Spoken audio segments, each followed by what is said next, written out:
Bonjour à vous tous et très heureuse de vous retrouver pour une nouvelle guidance à choix. Aujourd'hui, on va s'intéresser à savoir quelle est votre mission de vie.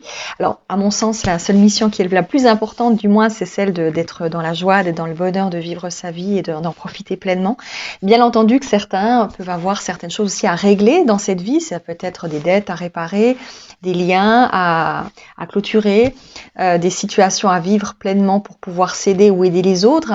Donc chacun a peut-être quelque chose à venir faire ici dans un sens bien distinct. Et c'est ce qu'on va regarder ensemble avec 3 possibilités. Je vais utiliser pour ce faire l'oracle cosmique, de telle sorte que l'on regarde un petit peu ce qui vient. D'accord? Alors, j'ai déjà un petit peu brassouillé les cartes et je vais prendre 3 cartes. Donc, je vais demander à recevoir 3 cartes qui vont nous dire quelle est votre mission de vie. Donc, choisissez une carte. Là, dans ce cas de figure-là, j'ai presque envie de vous dire, vraiment, choisissez une carte. D'accord? Ne vous arrêtez pas sur la notion de je vais tout écouter. Alors, vous pouvez le faire après. Mais dans un premier temps, choisissez. D'accord? Pour vraiment rentrer en résonance avec une décision qui va peut-être rentrer avec vous dans un contexte de pensée, dans des paroles, dans peut-être certaines choses que vous avez besoin d'entendre. D'accord? Alors, 3 cartes, s'il vous plaît. Quelle est la mission de vie des personnes qui me regardent? Avec 3 cartes, on va choisir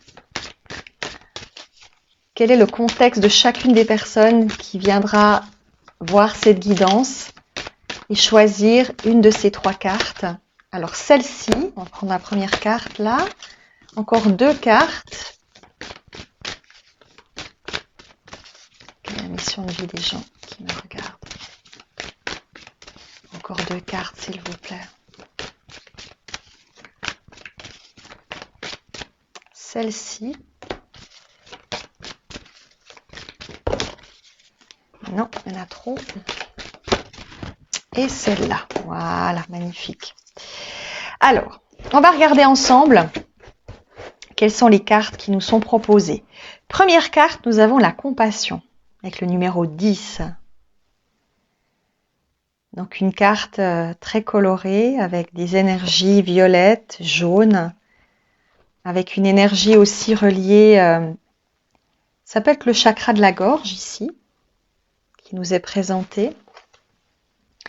La parole douce, la parole bienveillante, l'énergie d'amour, de compréhension de soi-même et des autres, d'acceptation de l'autre, de ce qu'il est.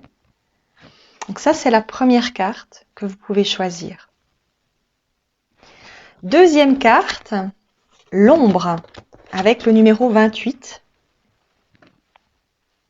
L'ombre ici, qui n'est pas une carte, on va dire, sombre en elle-même, qui est plutôt remplie de couleurs, puisque l'obscurité peut aussi être une manière de voir la lumière, d'aller chercher la lumière à travers l'obscurité que l'on possède en soi.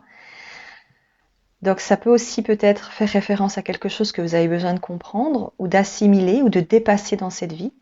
Deuxième possibilité. Troisième possibilité, les choix.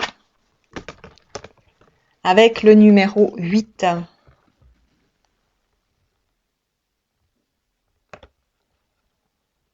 Une carte également en lien avec les possibilités multiples. Des couleurs très rouges, bleues, jaunes.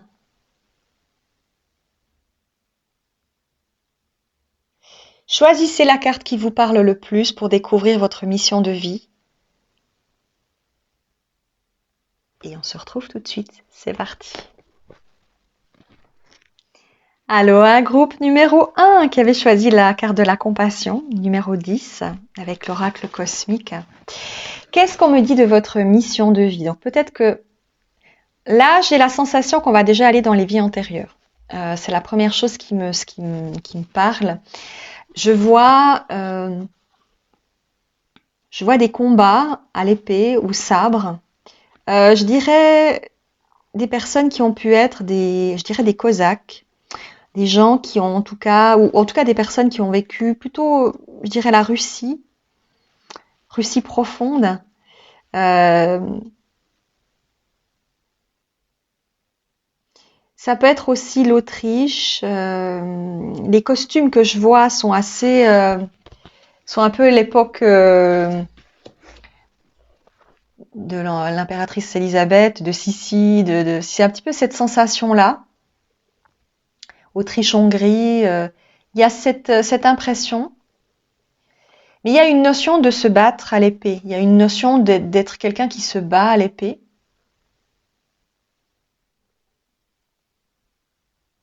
Chez vous, la mission de vie ici, on parle de régler ses comptes. Dans votre cas de figure, ça peut être régler des comptes avec des personnes, donc des liens d'âme, des personnes avec qui vous n'avez pas pu aller au bout de certaines relations, certaines difficultés ou certaines passions. Vous êtes revenu potentiellement pour finaliser certaines choses avec ces personnes, pour faire table rase, peut-être de dettes que vous auriez avec ces personnes. Une dette karmique, elle peut avoir plusieurs résonances. Par exemple, tout simplement, je donne toujours cet exemple parce que c'est le plus juste. Si vous faites des soins, par exemple, et que vous ne demandez jamais rien aux personnes qui viennent vous voir, vous allez créer une dette karmique. C'est-à-dire que les gens pour qui vous avez fait des soins devront vous re-rencontrer dans d'autres vies pour faire quelque chose pour vous, pour qu'il y ait un équilibre entre ce que vous avez fait pour eux et ce qu'ils vont devoir faire pour vous. Donc, quand vous faites ce genre de choses, en fait, vous ne libérez pas des âmes. Vous les obligez à revenir pour vous rencontrer, alors que peut-être ces âmes ont autre chose à faire, mais elles doivent, malgré tout, devoir vous retrouver pour finaliser ce que vous aviez ensemble à mettre en place. Et ça, c'est typiquement quelque chose qu'il faut éviter. Il faut toujours être dans la justesse. C'est pour ça qu'aujourd'hui, l'argent est devenu une monnaie d'échange, comme à une époque, il y avait le troc. Maintenant, il y a cette notion d'argent, parce que ça fait aussi partie de la notion de donner et de recevoir. D'accord ? Donc, on doit être dans une justesse en ce sens, parce que quand vous faites les choses comme ça, en disant oui, mais l'univers me remboursera, me redonnera quelque chose, oui, peut-être. Mais l'âme qui est en face de vous, qui ne vous a pas donné ce que vous deviez, elle a une dette vis-à-vis de vous. Donc, même si vous recevez quelque chose pour vous, la personne en face, elle n'a pas fait ce qu'elle aurait dû. Donc, il y a une notion de déséquilibre. Et quand on dit l'univers me donnera quelque chose après, oui, mais quand ? C'est ça, en fait. C'est que à partir du moment où vous faites ce genre de remarques, eh bien, peut-être que la personne vous donnera quelque chose ou que vous récupérez vos biens, mais plus tard, dans d'autres vies. Donc, ça veut dire que vous êtes toujours en attente d'une réparation, d'un équilibre. C'est pour ça qu'il faut qu'il y ait toujours une justesse dans ce que l'on fait, dans ce que l'on donne et dans ce que l'on reçoit. C'est important. Donc, là, il y a quelque chose ici dans votre mission de vie qui est de l'ordre de la réparation. Le fait de réparer des fautes commises, ou en tout cas de réparer ce que peut-être d'autres personnes n'ont pas fait de manière juste vis-à-vis de vous, ou que vous n'avez pas fait de manière juste. Ça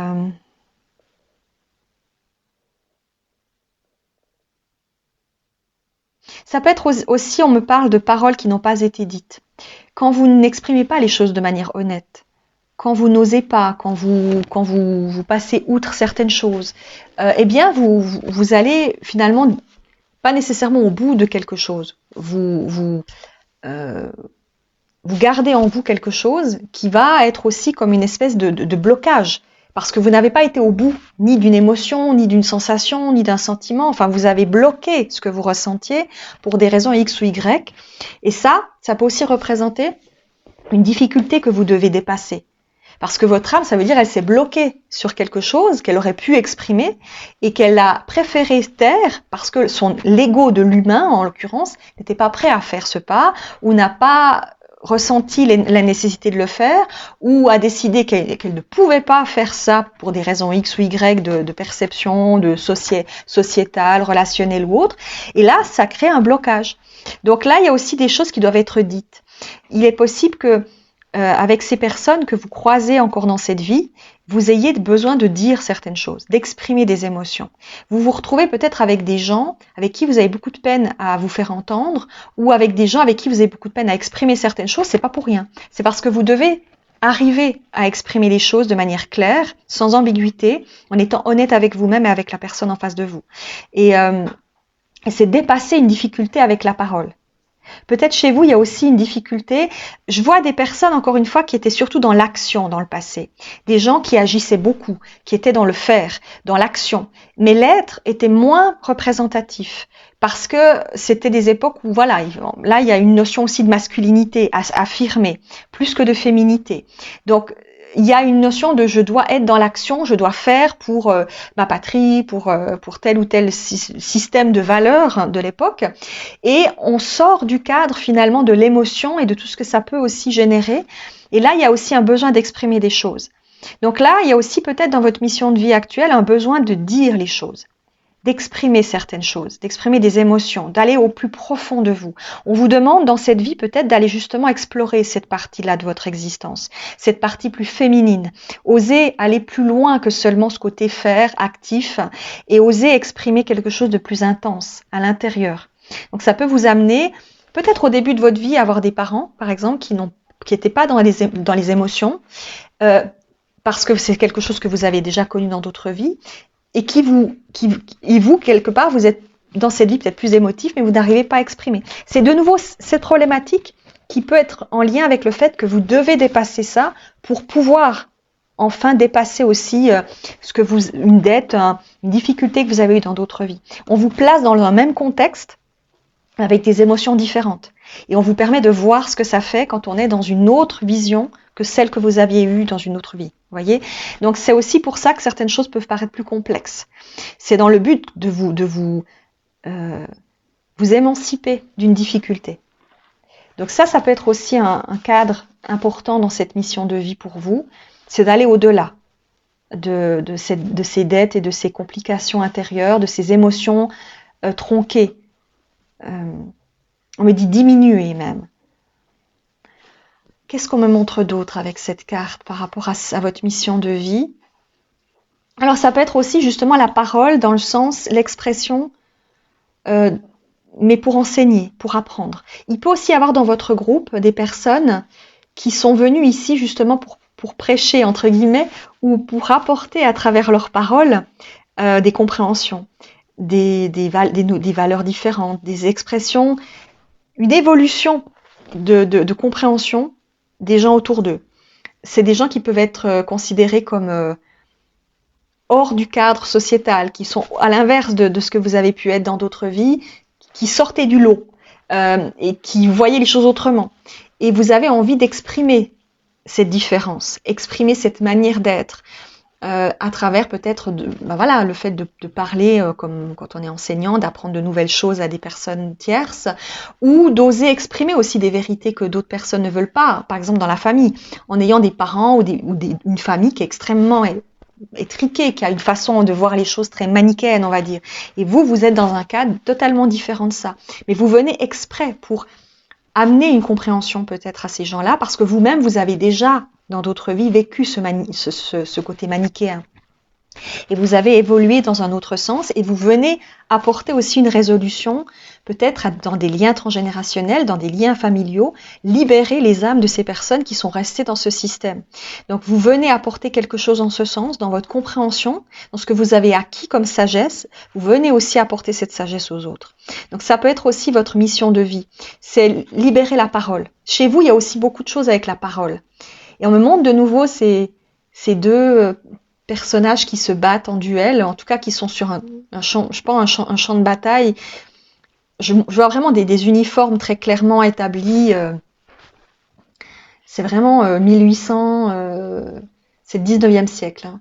Et on se bat encore au sabre. Il y a une notion de...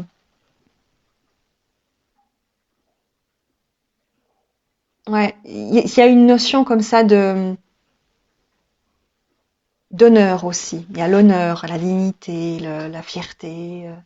C'est très... je veux qu'on soit fier de moi, je veux que mon pays soit fier de moi. Je me bats pour un empereur, un roi, une reine. Enfin, voilà, il y a une notion comme ça de...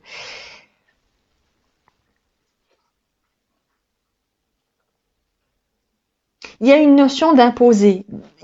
Chez vous, il y a la mission de vie que peut-être vos vies antérieures vous ont aussi amené à avoir cette énergie de s'imposer, d'oser s'imposer.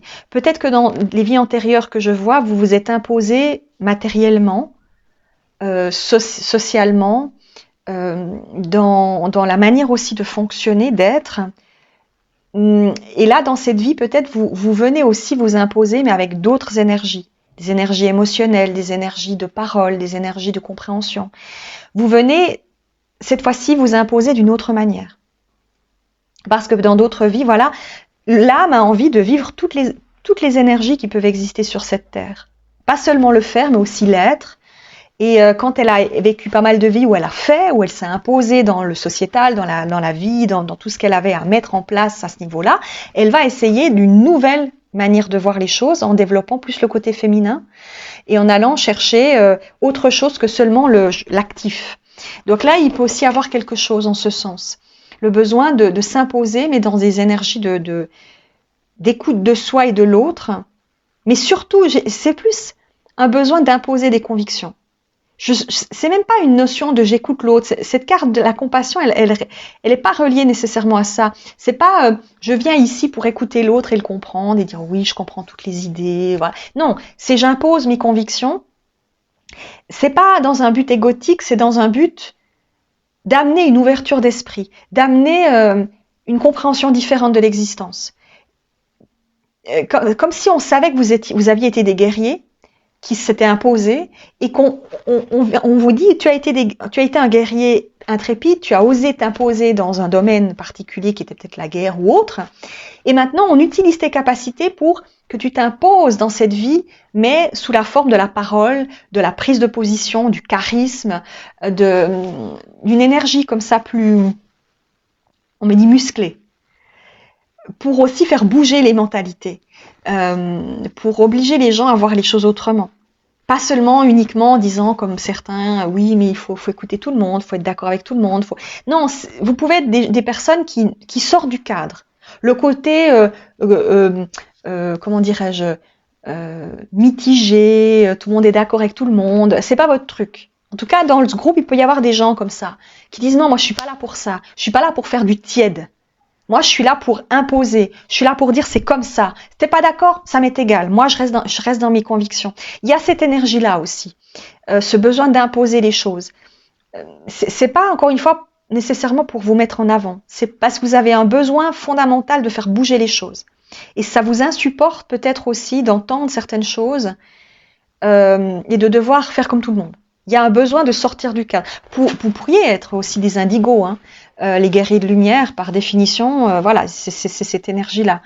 En sachant que un indigo peut se transformer tout au long de notre vie, lorsqu'on a pu commencer à être indigo en étant plus jeune, à vivre des expériences de guerrier de lumière, on peut aussi, avec les années, se transformer en une énergie plus cristal, plus arc-en-ciel, et avoir justement un comportement qui évolue avec cette notion de compassion, justement.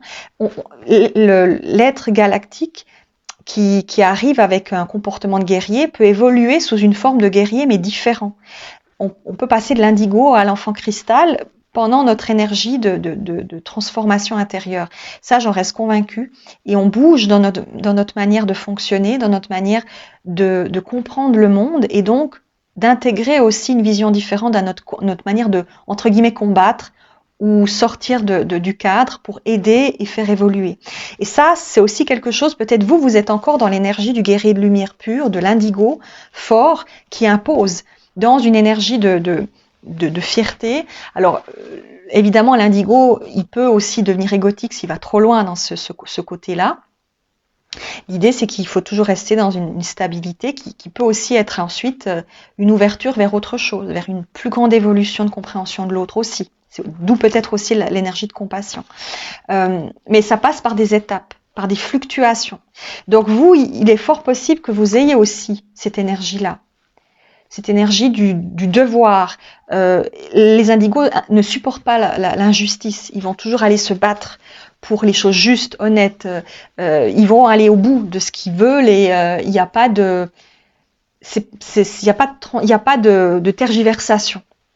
L'indigo sent quand on lui ment, il sent quand on n'est pas honnête, quand on joue un jeu, et ça c'est insupportable. Donc il y a cette notion aussi de justesse, de force à ce niveau-là. Est-ce qu'il y a autre chose pour ce premier groupe?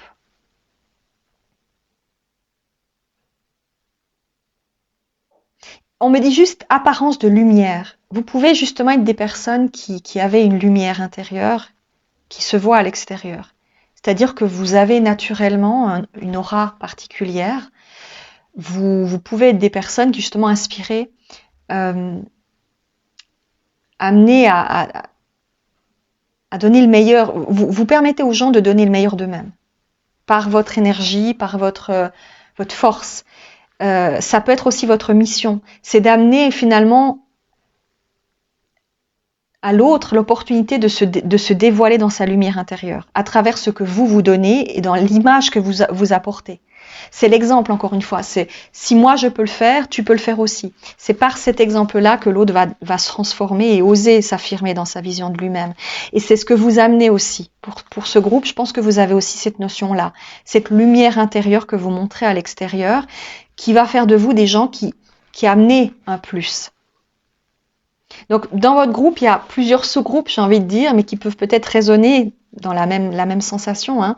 C'est de finaliser certaines choses avec certaines personnes, d'ouvrir des portes, d'exprimer des vérités et d'oser s'affirmer dans ces vérités pour pouvoir permettre aux autres de s'affirmer dans la leur.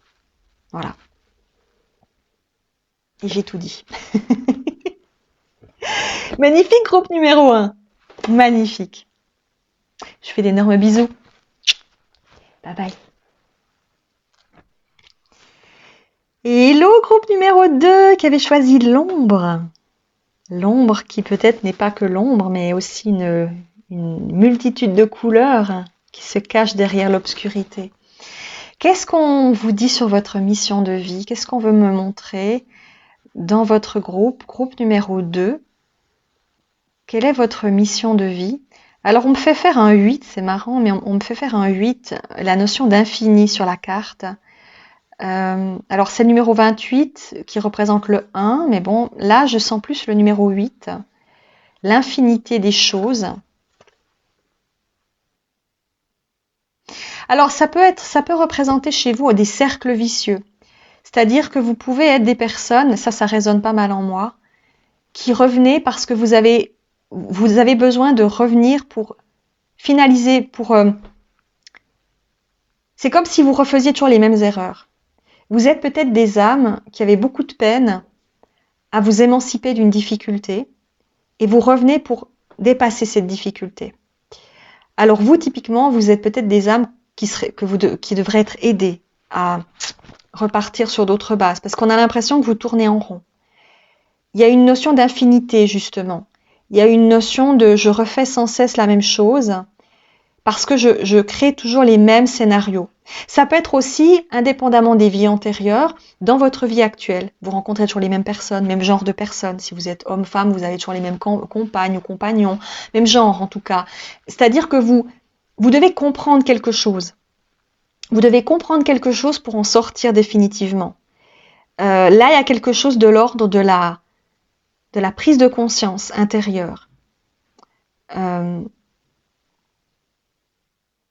J'entends, je finalise un schéma. Dans votre groupe, vous finalisez un schéma comportemental. C'est comme si vous étiez, pour donner aussi un exemple plus positif, comme si vous étiez des chercheurs ou des étudiants et que vous étiez intéressé à un thème en particulier, un thème bien défini, et vous le travaillez extrêmement fortement. Je sais pas, les relations amoureuses, les relations de couple, les relations familiales. Vous êtes très intéressé par ce genre de fonctionnement et vous revenez pour travailler ce fonctionnement. C'est comme un chercheur qui va chercher en profondeur le sens propre de quelque chose. Je vais juste mettre le rideau parce que je vous vois quasiment plus. Alors, hop, voilà. C'est pas top, hein. Ah, maintenant on est dans la nuit. Voilà. Donc il y a cette notion de chercheur, cette notion de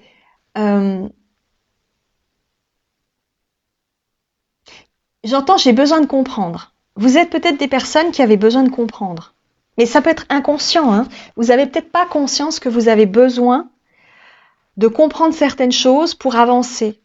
Votre âme a besoin de comprendre des fonctionnements. comme un enfant, vous savez, alors moi je faisais ça quand j'étais petite, ouvrir des boîtes à musique pour voir comment ça fonctionne à l'intérieur, comprendre comment ça fonctionne, voir pourquoi ça tourne, pourquoi ceci, cela. Ben voilà, c'est ça. C'est cette notion de compréhension, de comprendre pourquoi, comprendre comment ça fonctionne.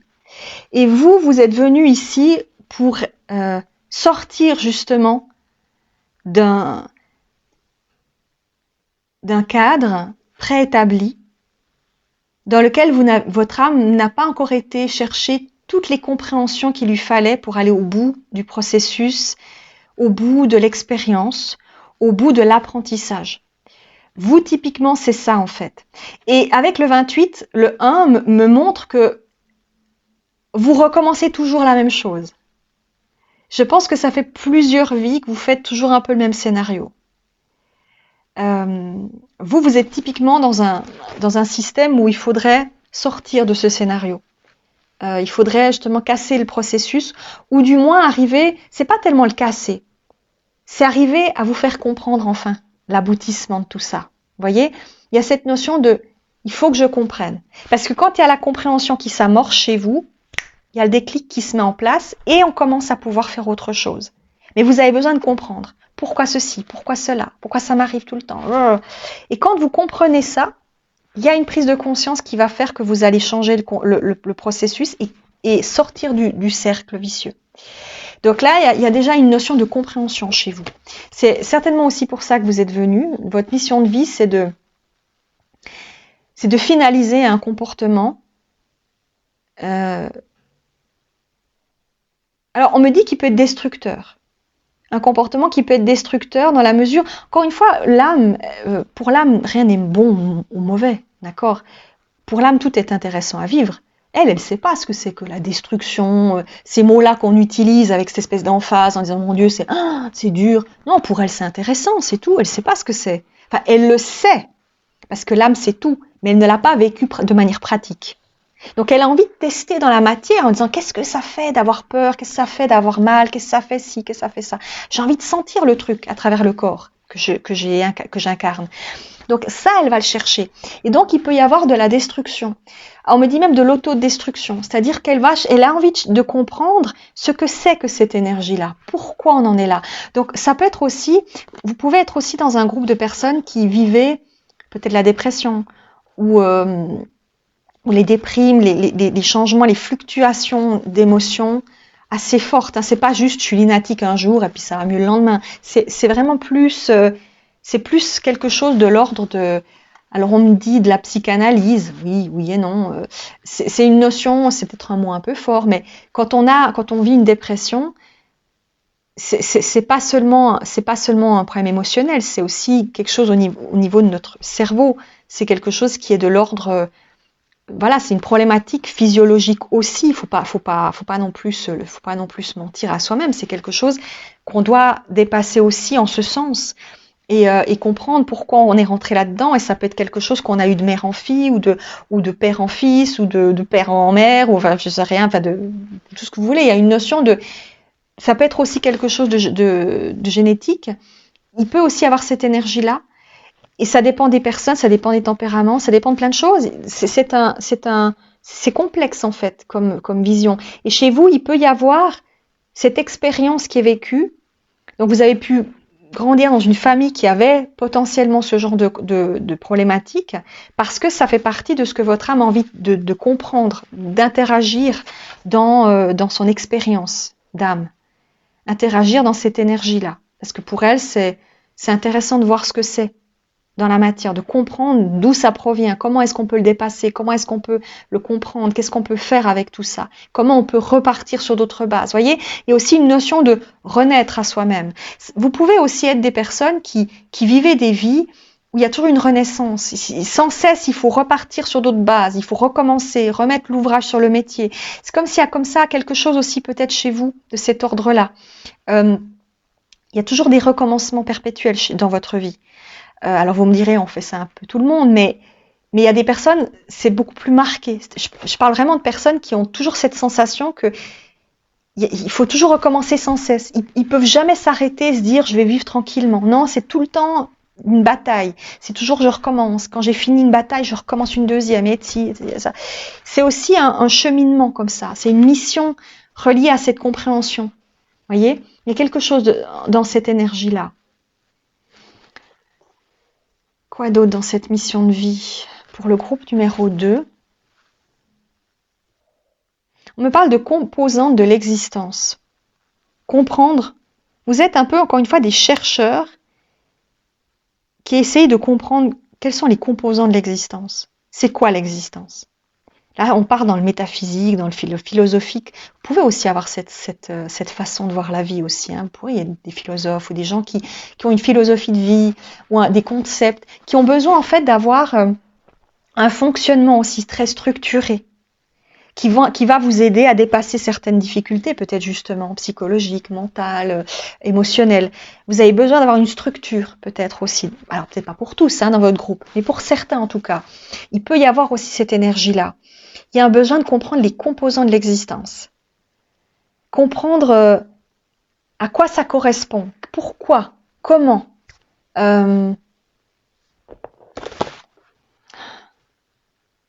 C'est aussi plus, on me dit, une mission de vie un peu solitaire. Alors ça ne veut pas dire que vous avez personne avec vous, hein, mais ça peut être plus difficile pour vous d'avoir des gens avec vous qui tiennent sur la longueur parce que vous êtes des personnes qui avaient besoin peut-être aussi... Alors on me dit le mot cloître, c'est marrant, mais vous avez pu peut-être dans certaines de vos vies antérieures vivre comme une sœur dans un cloître ou un moine. Il y a une notion de vivre en autarcie, de se découvrir dans ses profondeurs, d'aller chercher ses profondeurs en fait, de pas rester uniquement dans le lien à l'autre, parce que le lien à l'autre, il vous apporte pas vraiment quelque chose. Vous avez besoin d'être dans vos profondeurs, dans vos entrailles, d'aller chercher comment tout ça peut émerger, et l'autre devient, j'ai presque envie de dire, secondaire. L'autre est là, mais il n'est pas nécessaire. Alors, vous pouvez aussi peut-être dans votre vie justement ressentir la solitude. Parce que c'est une composante qui fait partie de ce que l'âme cherche à aller découvrir. Cette composante de la solitude, qu'est-ce qu'elle représente? Pourquoi il y a la solitude? Comment est-ce que je la vis cette solitude? Puisque l'âme se dit, puisque dans l'univers je suis tout, je ne suis jamais seule. L'âme n'est jamais seule, elle est l'infinité du tout, elle est toujours dans l'unité. Donc, quand elle est dans l'unité, elle est complète. Il n'y a pas de solitude dans l'univers. C'est un mot qui n'existe que par cette sensation de séparation entre l'univers et la Terre, mais qui est fausse. Cette séparation n'existe pas. Mais sur cette Terre, on a cette sensation. Et l'âme va chercher à comprendre comment est-ce que je peux vivre pourquoi il y a cette solitude? Comment est-ce que je peux vivre cette solitude alors que je sais que je suis un, que je suis tout dans l'unité? Comment est-ce que je vis cette solitude? Vous voyez, donc ça devient très métaphysique, ça devient très spirituel. Donc vous pouvez être peut-être aussi des gens qui vont chercher à comprendre cette notion d'unité, de solitude, en la vivant, en la ressentant, en bien comme en mal. Peut-être vous avez besoin de cette solitude autant que peut-être vous la subissez. Il peut y avoir des fluctuations aussi. Et c'est là où peut-être vous êtes dans cette énergie justement, dans votre groupe. C'est ce besoin d'aller chercher ça pour aller comprendre les fondamentaux de cette énergie-là. Vous êtes un groupe très psychologique, très... on me dit aussi intuitif, mais c'est une intuition qui est mesurée, qui est mentale, qui est quand même soumise à une réflexion. Vous pouvez avoir les deux, c'est-à-dire utiliser la compréhension psychologique, mentale, l'analytique, mais en même temps, vous allez utiliser la touche intuitive vers la fin. Vous allez utiliser toute cette énergie. Chez vous, tout est englobé. Alors, on me donne l'exemple, vous pourriez du signe de la Vierge, par exemple. Le signe de la Vierge qui est très méthodique, qui est très analytique. Et en même temps, il peut y avoir justement ce côté aussi très intuitif. Peut-être qu'à le poisson, le signe du poisson, ou cette notion de... Je fais confiance à mes intuitions, je fais confiance à mes ressentis. Le poisson est aussi un signe très torturé, qui peut être très torturé, parce qu'il y a justement toute cette composante de de compréhension, d'altruisme, en même temps de besoin de se retrouver, de difficulté à se sentir à l'aise dans ce monde. Et il peut aussi avoir cette énergie-là. Donc, il peut aussi, alors, indépendamment, vous pouvez être de tous les signes possibles, imaginables dans ce groupe, hein, d'accord? Mais c'est des composants qui peut se retrouver aussi dans votre manière de fonctionner dans votre groupe numéro 2. Et votre mission, elle est là. Elle est d'aller chercher ces fondamentaux. Vous êtes vraiment en mission de recherche intérieure. Et peut-être, encore une fois, comme je l'ai dit au début, sortir d'un cadre, sortir d'un cercle vicieux pour vous libérer d'un carcan. Et peut-être justement, en se libérant de ce carcan, ça peut être un carcan familial, un carcan relationnel, encore une fois, quelque chose qui se réitère de vie en vie. En sortant de ce carcan, il y a la libération intérieure. Vous pouvez être des personnes aussi qui vont peut-être se révéler en vieillissant. Parce qu'en vieillissant, vous allez lâcher certaines de vos convictions, certaines de vos a priori sociaux, physiques. Tout ça va changer. Et ça va vous amener à vous ouvrir à autre chose. Il y a une libération en ce sens. Peut-être même que pour certains, l'âge est libérateur parce que vous arrêtez de vous faire du souci pour votre apparence, pour ceci, pour cela. Vous êtes bien avec vous-même et vous placez dans un contexte, je me sens à l'aise avec moi. Et je me découvre dans cette force que je possède. Comme le taureau, par exemple, qui est plutôt comme le bon vin. Plus il vieillit, plus il devient bon et agréable et plein de cette espèce de force tranquille qui le permet de s'apaiser. C'est ça, c'est la même énergie. Donc il y a cette sensation chez vous, dans votre groupe numéro 2, que peut-être vous arrivez aussi à une accointance beaucoup plus grande avec l'âge. Une meilleure compréhension et un lâcher-prise de tout ce qui au début de votre vie a pu être plus difficile à gérer. Donc ça peut être aussi quelque chose qui vous permet d'atteindre un seuil de compréhension et une libération. Chez vous, il y a une recherche de libération. C'est vraiment peut-être le point central de votre groupe numéro 2. C'est la libération. Vous venez vous libérer et vous venez peut-être aussi libérer l'autre quelque part en vous libérant vous. Encore une fois, votre âme, elle est hyper, je vous dis, métaphysique dans votre groupe. On sent qu'elle recherche à comprendre comment les composants d'un lien avec l'autre, à travers elle-même, peut libérer, peut changer, peut transformer. Si je suis seule avec moi-même, à quel moment est-ce que je peux me révéler dans la globalité de l'unité, dans le tout? À quel moment est-ce que je peux me sentir en osmose avec l'autre alors que je ne suis pas avec cet autre? Comment est-ce que je fais cela? Comment est-ce que je vibre cela dans une matière qui a besoin de toucher l'autre pour se sentir en communion? Voyez la notion? Là, je pars dans des trucs, mais c'est un peu cette énergie. C'est cette énergie-là. Et c'est là que ça devient intéressant. Comment est-ce que je fais pour comprendre ça? Quel est mon but? Est-ce que je reste seulement focus sur l'autre? Je dois le toucher pour qu'il soit en cohésion avec moi-même? Ou est-ce que je peux le vivre et le vibrer autrement pour me sentir malgré tout en cohésion avec lui? Ça peut être aussi un parcours de flammes jumelles dans votre cas, ou de jumeaux galactiques, ou de liens sacrés, âme sœur ou autre, qui génèrent justement cette sensation de « tu n'es pas avec moi, mais tu es avec moi malgré tout ». Cette cohésion du « qu'est-ce que peut être un lien s'il n'est pas vécu dans la matière? À quel point est-ce qu'il peut représenter une communion avec soi-même et avec l'autre » Voyez cette notion? C'est très intéressant dans votre groupe.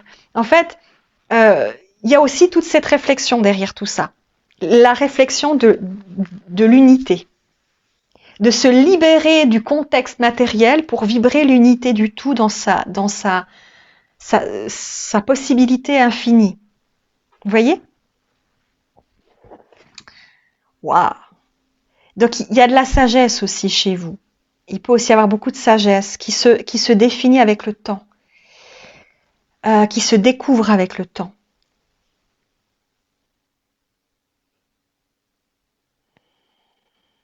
Mais qui peut vous faire fluctuer, vous faire passer d'un état à un autre, d'une compréhension à une autre. Justement, ces moments de flottement aussi, des ballossements de bien, de moins bien, parce qu'il y a justement toute cette... C'est comme de chercher l'équilibre, voyez?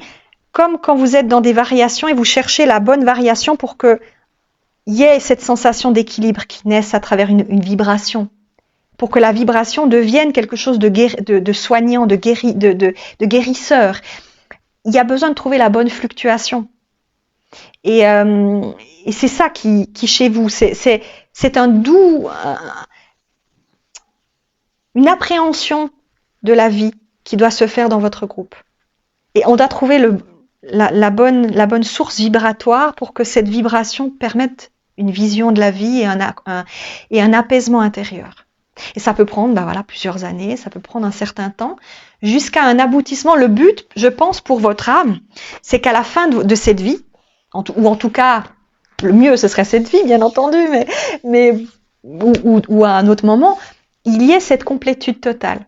Cet apaisement qui permet de prendre en considération tout ce que vous avez acquis comme une sagesse et pas comme une souffrance. Voilà. Oh, on est parti dans des trucs. Voilà, groupe numéro 2, ce que j'avais envie de vous dire, ce qu'on avait envie de vous dire. Donc, c'est une très très belle énergie qui vous compose, mais qui n'est pas simple. Hein, vous êtes dans les chercheurs, vous êtes dans les chercheurs, donc l'âme chercheuse, elle va par définition dans des petits chemins. Elle va pas prendre la grande route, ça sert à rien pour elle. Elle va pas prendre l'autoroute, elle va préférer prendre des chemins de campagne, même si ça veut dire que le chemin est plus long et qu'il peut être plus sinueux. Ça fait partie de votre chemin à vous. D'accord? C'est votre mission. C'est d'aller dans les chemins où les autres ne vont pas. C'est d'aller chercher là où c'est plus compliqué. Parce que c'est là où ça devient intéressant pour vous. Votre âme, en tout cas, est friande de ce genre de comportement. Donc, elle va chercher des compréhensions là où d'autres ne pourraient pas aller chercher. Parce que ils sont pas capables d'aller chercher aussi loin. Vous voyez l'idée? Je fais des gros bisous, groupe numéro 2. Bye bye. Groupe numéro 3. C'est votre tour. Alors, quelle est votre mission de vie, mesdames, messieurs, mesdemoiselles?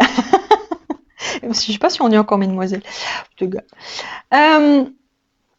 Alors, avec les choix, quelle est votre mission de vie, groupe numéro 3? Alors, la première chose qu'on me dit, c'est la féminité exacerbée. Donc, il peut y avoir chez vous, alors sans cliché aucun, mais il peut y avoir une notion d'homosexualité ou justement de plaisir à vivre votre sexualité comme vous avez envie, en fait, d'aimer des hommes, des femmes, faire comme vous avez envie, mais en écoute de cette féminité qui est reliée à du bien-être, à de l'intuition, à de l'émotion. On me dit, chez vous, il y a une notion d'exacerber. Chez vous, il y a ce côté exacerbé. Ça peut être, vous pouvez être un groupe qui est, extrêmement connecté aussi. Vous êtes exacerbé dans votre hypersensibilité, dans votre, peut-être dans votre sexualité, peut-être dans dans vos émotions, dans vos ressentis. Vous êtes des personnes extrêmement vibrantes.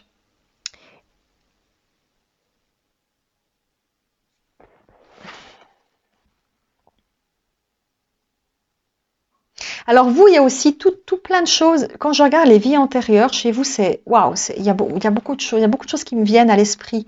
Notion de femme, la femme qui doit s'affirmer. Vous avez pu être des femmes qui vivaient dans des sociétés à l'époque très patriarcales. Hein. On en sort gentiment, mais c'est pas encore ça. Mais une époque vraiment où c'était vraiment pire. Donc vraiment, ce côté, je suis une femme, tu dois te marier, et puis voilà, basta quoi. Tu fais un bon mariage, et puis tu nous casses pas les nouilles. C'est un peu ça. Et c'est un petit peu cette notion de femme qui voulait s'émanciper, mais qui ne pouvait pas à l'époque. Il y a des femmes ici aussi qui ont joué avec leur séduction aussi. Des femmes qui ont joué avec leur corps pour avoir des acquis sociaux, pour... peut-être qui allait à gauche à droite pour avoir qui étaient ce qu'on appelait des cocottes, hein, une époque, ou des femmes qui vivaient en étant entretenues. Il y a cette notion aussi chez vous. Je vois aussi des femmes qui étaient des femmes, on me dit, dans la servitude. Je vois des femmes qui sont habillées comme des paysannes du 19e environ, peut-être même avant. Je dirais 17e. Je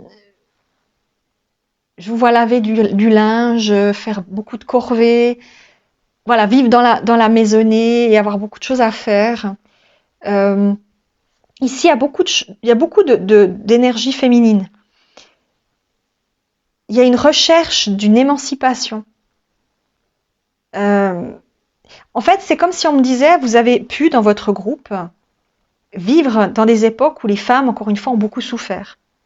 Où certains, en tout cas, ne se posaient pas la question. C'était comme ça. C'était comme ça. De mère en fille, ben, on se mariait, on faisait des gamins, puis on vivait à la maison et on s'occupait. Il y avait cette notion voyez, de dogme. Voyez? Et dans votre groupe, votre mission de vie, ça peut être, par exemple, dans cette vie, de s'émanciper de ça. Vous pouvez être des gens qui ont besoin de s'émanciper. Ça peut être aussi, justement, les femmes qu'on a brûlées en tant que sorcières, des femmes qui avaient, justement, une vision très différente du monde et qui dérangeaient par leurs convictions à certaines époques. Les sorcières, on les a souvent brûlées en prétendant que c'en était, mais c'était juste des femmes qui étaient différentes, qui avaient une vision très différente, et que ça dérangeait. Hein. À l'époque, c'était facile de raconter n'importe quoi sur son voisin pour s'en débarrasser aussi. Donc, l'idée, c'était ça. Et aussi cette notion on me dit de créer une tension dans certaines de vos vies antérieures, et vous n'avez pas pu aller aussi peut-être au bout de certaines choses. Du fait que ces vies, ben voilà, elles étaient peut-être plus courtes. Il y a un besoin maintenant de vivre aussi ce côté féminin. Vous pouvez être aussi des hommes, hein, indépendamment. Vous pouvez être aujourd'hui incarné dans des hommes, parce qu'il y a aussi des âmes. Ça, j'ai pu le voir aussi avec mes clients. Il y a des âmes qui ont, par exemple, été souvent des femmes, mais elles ont envie aussi de voir ce que c'est qu'être un homme, bien entendu, et en même temps, elles ont aussi peut-être en tête qu'être un homme, ça peut être plus simple dans certains cas. Parce que voilà, dans certaines époques, voilà, être une femme, c'était plus compliqué qu'être un homme. Donc, elles peuvent aussi se dire, bah tiens, en étant un homme, je vais aussi développer ce côté féminin, mais je vais avoir une autre posture. Alors voilà. Et dans d'autres cas, certaines âmes ont pu s'incarner plusieurs fois en homme dans d'autres vies, parce que c'était plus facile aussi à une certaine époque. Et elles décident, et elles avaient peut-être un comportement plus féminin, plus doux, et c'était pas du tout approprié non plus, parce qu'à l'époque, il fallait être des hommes, voilà. Et là, on change le processus. On devient une femme, et on essaye de pouvoir vibrer dans un corps de femme, et ça peut être aussi compliqué. Ça peut amener des personnes qui justement ont de la peine à se sentir à l'aise dans le corps, parce que au fond, ils ont vécu plusieurs vies dans d'autres sphères et qui correspondaient jamais à ce qu'elles ressentaient. Être un homme qui a plus de douceur, de sensibilité, c'est mal vu à une époque. Donc c'est embêtant. Donc du coup, on est une femme maintenant, mais en même temps, on se sent pas à l'aise non plus totalement, parce qu'on sait pas. Il y a cette notion là, parce que le contexte de vie aujourd'hui, ben voilà, c'est pas toujours évident. Ou à l'inverse, on a été souvent des femmes, mais c'était plus compliqué. Donc on devient un homme parce qu'on a envie de voir aussi cette masculinité, mais en même temps, il faut trouver le juste milieu. Vous voyez, c'est toujours cette notion de transgression, on me dit, de transgression. On parle de transgression d'interdits aussi dans votre groupe. Transgresser les interdits. Ne pas correspondre encore une fois à ce qu'on attend de nous. Vous voyez, c'est ça l'idée. Ne pas correspondre à telle personne parce qu'il faudrait être comme ci, parce qu'on est un homme, parce qu'on est comme ça, parce qu'on est une femme. Parce que, non, c'est être voilà, plein de choses. On s'en fiche en fait. C'est ça l'idée, c'est oser sortir du cadre. Dans votre groupe, il peut y avoir cette énergie-là. Sortir du cadre des habitudes sociétales. Parce que vous avez pu en souffrir justement dans des vies antérieures de ce côté sociétal, ce côté dogmatique, ces castes même, j'ai envie de dire sociétal. C'est aussi, voilà, je peux pas épouser un tel parce qu'il n'est pas du même milieu que moi.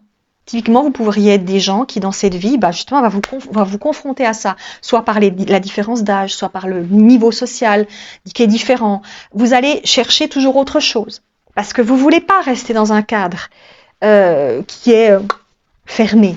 Vous voulez sortir de ce cadre en disant non, je peux aimer des gens qui ont tel âge, qui ont fait telle vie, qui ont tel parcours, qui sont pas aussi qui n'ont pas vécu la même chose que moi, mais je m'en fiche. Ce que j'ai envie, c'est de voir autre chose, même dans les origines. Même, vous voyez, toujours cette notion de transgression. Transgresser ce côté-là très lisse. Donc chez vous, c'est quelque chose aussi qui ressort dans votre groupe. Transgresser l'interdit.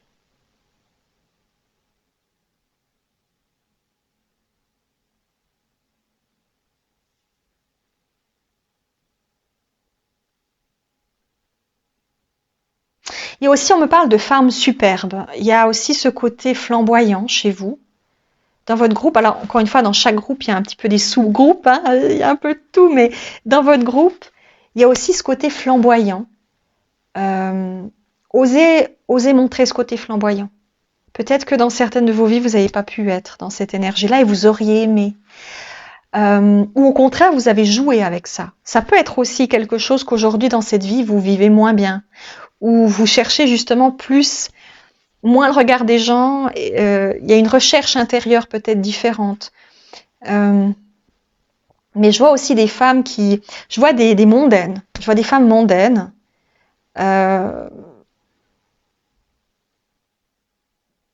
Avec, vous savez, ces porte-cigarettes extrêmement, c'est très classe, un peu too much quand même, faut dire ce qui est. Là, là, on est dans les années 20, là, les 10-20, plutôt 1900. Hein, c'est avant la Première Guerre mondiale. C'est vraiment cette notion de, voilà, c'est ce côté très peu nouveau riche, voilà. C'est jouer aussi là-dessus. C'est jouer là-dessus et c'est peut-être avoir aussi perdu de vue les vraies valeurs. Encore une fois, c'est ni bien ni mal, hein. C'est des expériences, c'est tout. Votre âme, elle a kiffé vivre ça, elle a kiffé être une mondaine, par exemple, elle a adoré ça. Mais ce qui est intéressant, c'est maintenant de se dire, ok, si je reprends les mêmes bases, qu'est-ce que je fais dans cette vie pour utiliser quand même, par exemple, l'abondance, mais sans en faire quelque chose de trop égotique ou de trop excessif. Vous voyez, c'est arriver à trouver le juste équilibre entre les deux énergies, le côté argent et en même temps sans nécessairement le bling bling qui va avec. Vous voyez? Coucou mademoiselle, ça va? Tiens, dire bonjour. Avec mademoiselle Milky qui vient dire bonjour. Tu veux venir là? Tu sais pas. Mais tu peux te coucher, ma puce. Qu'est-ce qu'il y a d'autre pour vous, groupe numéro 3? Voilà. Hop là. Viens, ma chérie. On me parle aussi d'artifice. Donc justement, le côté artificiel peut-être. Dans votre groupe, votre mission de vie, c'est justement de sortir aussi du côté artificiel. Vous pouvez être aussi dans cette énergie de... Vous pouvez être des gens qui avaient besoin d'une forme de sincérité, de vérité, parce que vous avez aussi subi peut-être le côté artificiel des choses.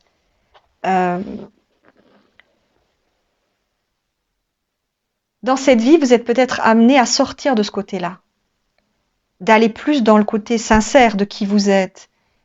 Justement, c'est ce que je vous disais, allier les deux facettes de la vie, le côté abondant, mais sans le bling-bling qui va avec, le superficiel. Il y a quelque chose comme ça. Il y a une reliance entre ces deux mondes. Et on me dit, ouais, le mot cocotte, ouais, c'est ça, les cocottes, les femmes entretenues.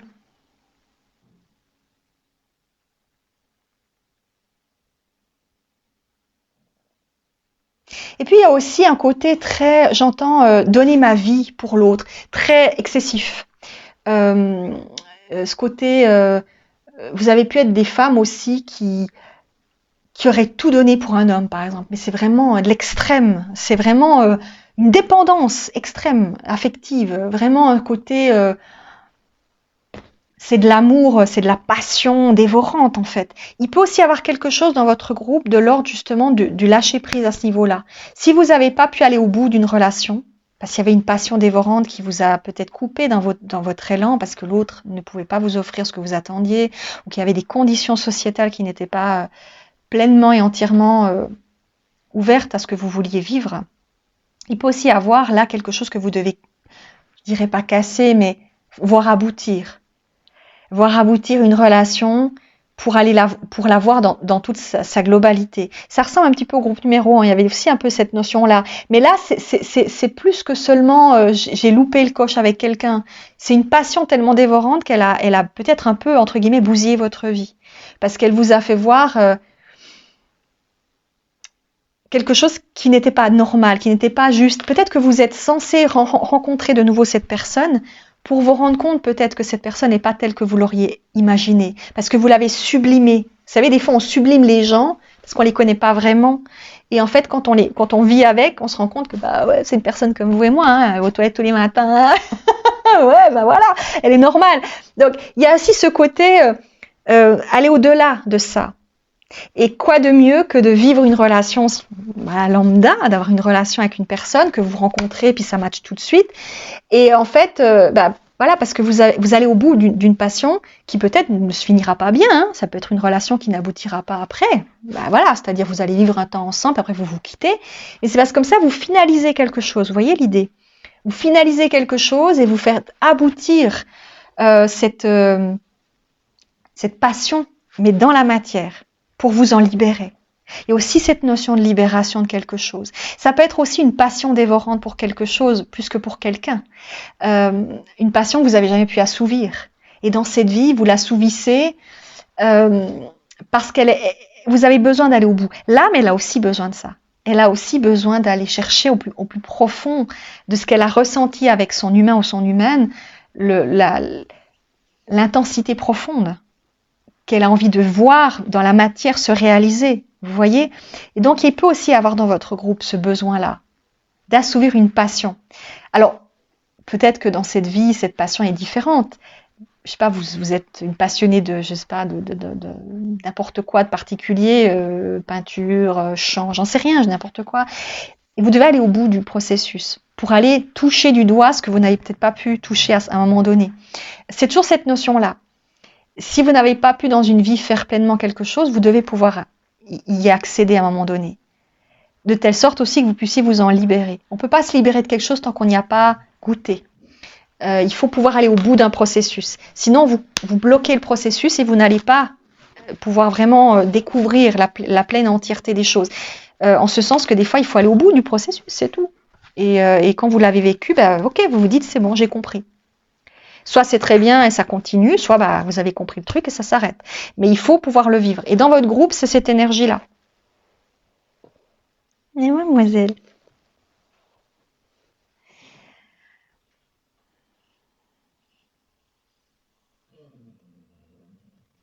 Oh, Loulou. Oui, il y a Loulou qui se réveille.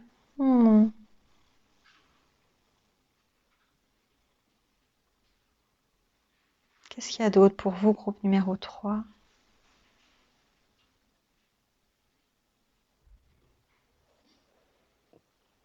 Ça peut être aussi un besoin, on me dit, de partage des tâches.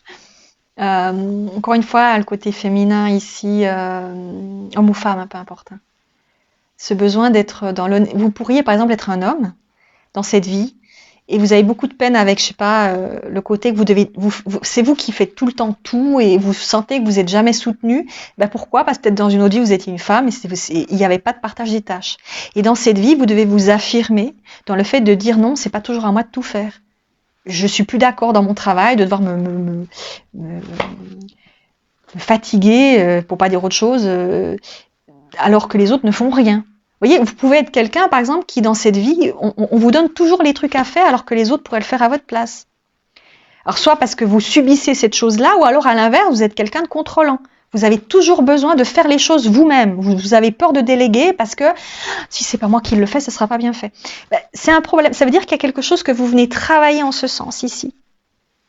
Vous venez travailler en fait cette notion de répartition des tâches, d'acceptation aussi de confiance en l'autre. Parce qu'à une époque, peut-être vous n'avez pas pu le vivre sous cette forme-là. Donc votre mission, c'est d'aller dépasser cette notion-là. C'est d'oser affirmer que vous avez aussi le droit d'être traité avec égalité et bon sens. Et pas comme un larbin qui ferait tout et n'importe quoi parce que c'est comme ça. Non, non. Il y a cette notion ici aussi, de réparer des injustices aussi dans votre groupe. Il y a aussi une notion d'injustice dans votre groupe. Mais on me dit, alors c'est marrant le mot qu'on me dit, on me dit injustice acquise. C'était des injustices qui n'en étaient pas à l'époque. Parce que c'était considéré comme une évidence. Donc c'est pas quelque chose qui est de l'ordre de ça s'est mal passé, ça aurait dû se passer autrement. C'est quelque chose qui était acquis. On se posait pas la question en fait, on disait c'est comme ça. Et aujourd'hui, il y a ce besoin de votre âme de dire non, mais je veux plus vivre ça, je veux voir autre chose. Parce que cet acquis n'était pas bon pour moi. Il m'a empêché de vivre des choses. Et j'ai envie d'aller au-delà de ces convictions, ces injustices, en fait.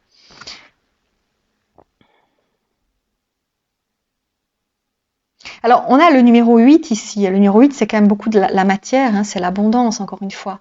Donc, c'est peut-être aussi pour ça qu'on m'amène vers un chemin qui est très matérialiste, malgré tout, où tout est relié, en fait, au cadre social, à la classe sociale, à l'intelligence, à l'argent. Il y a toujours cette notion derrière. Vous voyez, les choix ici qui sont représentés sur cette carte, le mot choix, représente justement le fait de faire des choix aussi dans cette vie qui sont plus à même de vous apporter du bien-être que quelque chose qui était imposé. Peut-être que dans cette vie, justement, et ça peut être quelque chose qui est compliqué, parce que quand vous avez vécu des vies où on vous imposait des choses, ok, vous n'étiez pas d'accord, c'est clair, mais ça donne un cadre, vous comprenez? Alors tout ce que vous allez faire, c'est à vous révolter, mais on vous donne un cadre quelque part qui vous sécurise quand même. Ça peut être à double tranchant, bien entendu. Tandis que quand on vous laisse le choix, ben c'est à vous de décider. Et même si vous dites, ouais, c'est cool, je décide, mais c'est quand même compliqué de décider. Parce que finalement, le cadre que j'avais avant, il me sécurisait. Mais si maintenant je suis obligée de décider par moi-même, alors je vais me révolter en disant, ouais, je suis pas d'accord avec les décisions qu'on prend, alors je vais me révolter. Ouais, mais en même temps, ça vous arrange quand on les prend quand même, les décisions. Vous voyez, il y a quelque chose de l'ordre... Peut-être vous avez quelque chose aussi à travailler là, en fait. Il y a cette notion de je veux prendre mes choix, mais en même temps, je ne sais pas quoi choisir. Je préfère qu'on choisisse à ma place, en même temps, je ne suis pas d'accord quand on choisit à ma place. Vous voyez cette notion-là? Il y a quelque chose aussi avec cette notion de prendre des décisions, de les assumer jusqu'au bout, d'oser aller au bout d'un processus, de ne pas s'arrêter en plein milieu, de ne pas changer 36 000 fois. Ça peut être aussi dans votre groupe, votre mission, c'est aussi d'aller au bout peut-être d'un processus, d'aller au bout de quelque chose. Encore une fois, pour toucher du doigt ce que vous n'avez pas pu faire à une époque. Il y a aussi cette notion-là.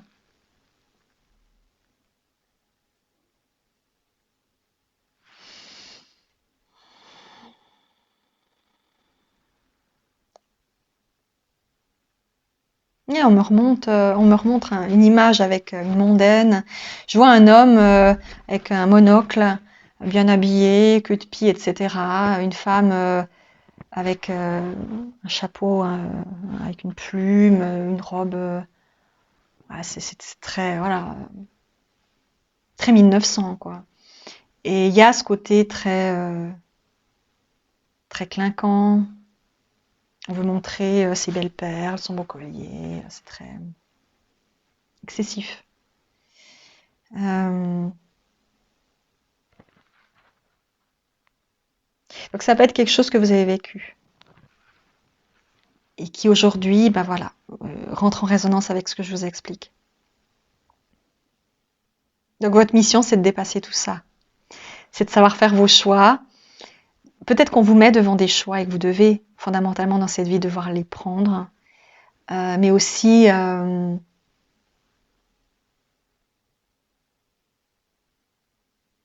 vivre aussi peut-être votre vie selon vos envies.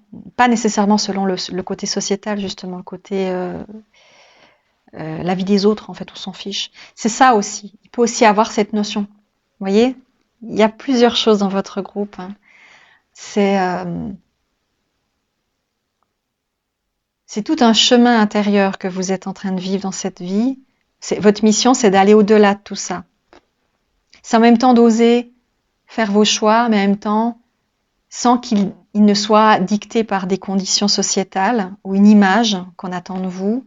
C'est aussi aller au bout aussi peut-être de certaines choses, de relations qui ont vécu dans d'autres vies et qui ont besoin d'exister maintenant dans la matière, mais sous une forme beaucoup peut-être plus calme, mais qui permet de voir vraiment ce que vous n'aviez pas compris à l'époque. Parce qu'encore une fois, vous avez magnifié quelqu'un et c'était pas du tout ce que vous auriez... Peut-être la relation ne devait pas exister, mais elle a existé pour vous sous une forme très extrême. Et on vous propose de la vivre pour que vous puissiez toucher du doigt que c'était peut-être pas ce qu'il vous aurait de toute façon fallu, mais il faut que vous le viviez, il faut que vous le touchiez pour voir si ça correspond. Donc, on vous met sur votre chemin des personnes, peut-être aussi, qui ont vécu cette passion avec vous, qui ont pu, pour aller au bout, voilà, aller au bout de quelque chose. Ma Mimi, t'as le sourire, toi. Ouais. Voilà, groupe numéro 3, je vous ai tout dit pour votre mission de vie. Je vous fais d'énormes bisous. Bye bye tout le monde.